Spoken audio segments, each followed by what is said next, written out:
Hello అండి, welcome to our YouTube channel Manjula Vardhan YouTube channel. అసలు ఏమైందక్క, ఎందుకు వీడియోస్ అప్లోడ్ చేయడం లేదనుకుంటున్నారా?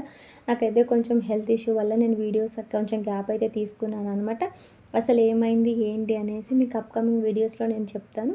ఇక నుంచి అయితే మన వీడియోస్ అనేది డైలీ వస్తాయి అనమాట. ఇంకా మన వీడియోస్ చూస్తే ఎవరైనా సబ్స్క్రైబ్ చేసుకొని వాళ్ళు ఉంటే ప్లీజ్ సబ్స్క్రైబ్ అయితే చేసుకోండి.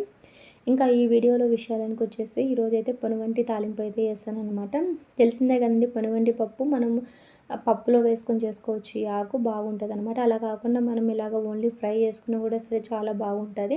చేసుకోవడం కూడా చాలా సింపుల్ అనమాట. నార్మల్గా పోపుకి ఎలా అయితే వేసుకుంటామో అలా వేసుకొని ఆకు మొత్తం వాష్ చేసుకొని కొంచెం సాల్ట్ వేసుకొని పెట్టుకున్నాం అనుకోండి, మంచిగా దాంట్లో నుంచి వాటర్ అనేది ఊరుతాయి అనమాట.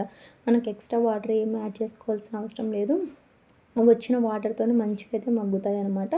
ఇంకో సైడ్ అయితే నేను ఎగ్ బాయిల్ చేస్తున్నాను. చాలామంది ఏంటంటే ఎగ్స్ పక్కన గిన్నెలో అలా పెడతారు కదా, లేకుంటే మనం ప్రెషర్ కుక్కర్లో పెడితే ఏంటంటే మనకు 1-2 విజిల్స్కి అయిపోతుంది అనమాట. అసలుకు మొత్తం ఎంత వేడైపోతుందంటే అండి, చాలా ఇప్పుడే ఏప్రిల్లోనే ఇంత ఎండలు వచ్చేసాయంటే ఇంకా మే వచ్చేసరికి ఎలా ఉంటుందో పరిస్థితి దారుణంగా ఉంటుంది అనమాట. సో అప్పుడప్పుడు వాటర్ తాగుతా, మంచిగా ఇంట్లోనే ఫ్రూట్ జ్యూస్లు ఏమైనా తీసుకోండి. అప్పుడు మనకి బాడీ డిహైడ్రేట్ అవ్వకోకుండా బాగా హైడ్రేషన్గా ఉంటుందన్నమాట.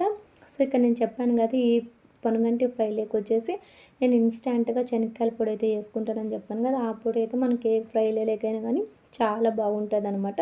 సో ఇక్కడ పొనుగంటి ఫ్రై రెడీ అయిపోయింది. అలాగే అటు సైడ్ బాయిల్ కూడా అయిపోయింది అనమాట. So thank you.